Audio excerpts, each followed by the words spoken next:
Jeff Bezos wants to eliminate income taxes for millions of Americans. He said that people making under $75,000 a year shouldn't pay any federal income taxes. And I'll be honest, my first reaction was, that's actually kind of interesting. I wanted to understand what Bezos was actually saying, and more importantly, does it make sense? He was specifically referring to a nurse in Queens, New York, making $75,000 a year. His point was pretty straightforward. Why is somebody like that paying federal income taxes in the first place? Why should a working person who's trying to pay rent, buy groceries, raise a family, and maybe put something away for retirement be sending thousands of dollars to the IRS every single year? I think it's a fair question. But it begs the question, if that nurse and others like her stop paying federal income taxes, then who does? Whenever somebody starts talking about collecting less tax revenue, the accountant in me starts asking questions like, where will the lost tax dollars come from? The federal government is already running large deficits. As you already know, the national debt keeps growing, and interest on that debt is becoming a bigger and bigger expense every single year. So if millions of Americans stop paying federal income taxes, how do you replace that revenue, and do you even need to? Because if the government can already create trillions of dollars whenever it wants to, why do they even need our tax dollars at all? I think it's a fair question. Think about it. If Washington can create money out of thin air, why not just print money for whatever revenue is lost? Now, maybe it's not that simple. Taxes aren't just about raising money, they're also a mechanism of control. But that's a much bigger conversation though. For today, let's stick with the question right in front of us.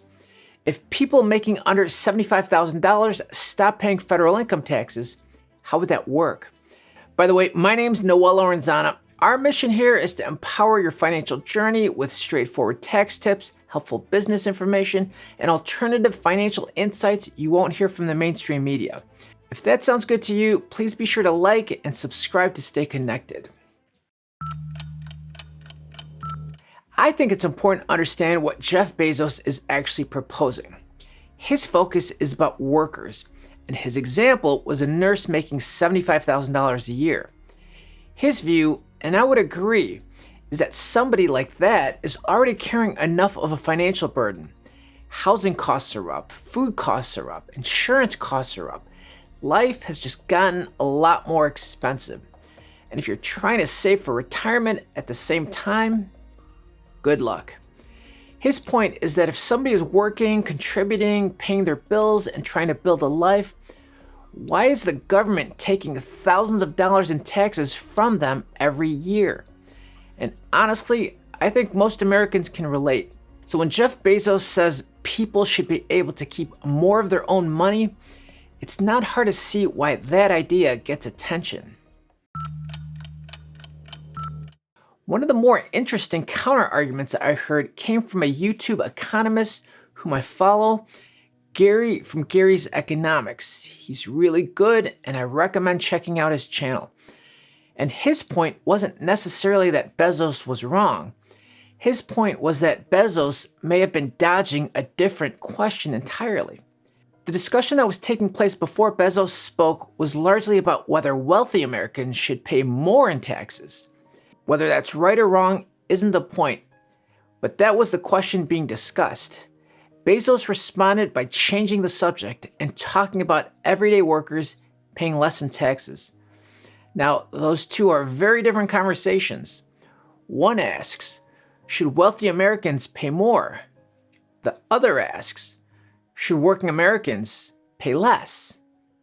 Let me know what you think in the comments. Maybe the answer is both. The more I listen to this debate, the more I realize something. People weren't actually arguing over taxes. I mean, they don't like taxes for sure, but they were arguing about what they think is wrong with the economy. If you believe the biggest problem facing working Americans is that they're being taxed too heavily, then Bezos' proposal makes a lot of sense. Let people keep more of what they earn. It's pretty straightforward. But there's another way to look at it. Gary from Gary's Economics argues that taxes aren't really the problem at all. He argues the bigger issue is wealth inequality. In other words, too much money and too many assets are ending up in the hands of a relatively small number of wealthy people. And over time, that makes it difficult for everyone else. Housing has gotten more expensive. All asset classes have gotten more expensive.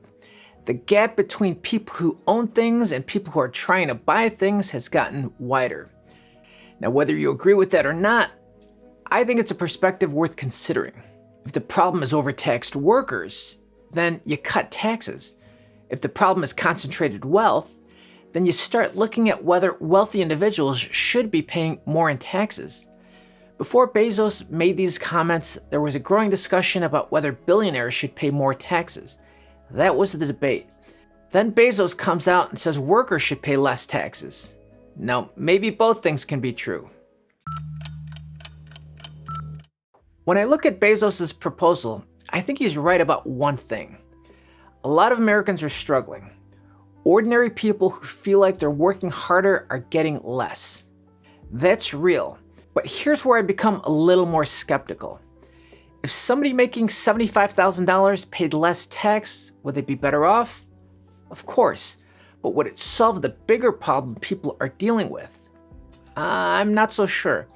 Because when I talk to people, taxes usually aren't the first thing they bring up. They talk about housing costs and how everything costs a lot more. That's why I don't think this conversation is as simple as cutting taxes and calling it a day. When Jeff Bezos says working Americans should have more money in their pockets, I completely agree. But I think it's fair to ask who benefits. Workers would benefit, that's obvious. But so would businesses that depend on consumer spending, including Amazon. Now, maybe Jeff Bezos genuinely believes that this would help working Americans, but let's not pretend Amazon wouldn't benefit if millions of Americans suddenly had more money to spend. I think that's worth keeping in the back of our minds as we think about this debate. I'll leave you with this. Years ago, I probably would have heard Jeff Bezos make the proposal and immediately loved it. And to be fair, I still think he's one of the greatest businessmen of our lifetime. You don't build a company like Amazon by accident. But as I've gotten older, I've also gotten more skeptical, not just of Jeff Bezos, but of everybody. Politicians, economists, billionaires, the media, all of them. Because I've learned that whenever somebody proposes a policy, it's worth asking two simple questions. Who benefits? And who pays? Now, if people making under $75,000 paid less federal income tax, I think they'd benefit, no question about it. But they probably wouldn't be the only ones. If millions of Americans suddenly had more money to spend, companies that depend on consumer spending would likely benefit too, including Amazon. If Bezos really wanted to help working Americans, why not support both? Lower taxes on workers and raise taxes on billionaires. Tax the rich, I say. Whenever somebody tells me a policy will make life better for everyone, I start looking for the bill because somebody always pays. Agree, disagree, let me know what you think in the comments. And if you want to learn about the movement to not pay any more income taxes, it's happening right now, then you need to check out my video right up here. And as always, thanks for watching and see you in the next video.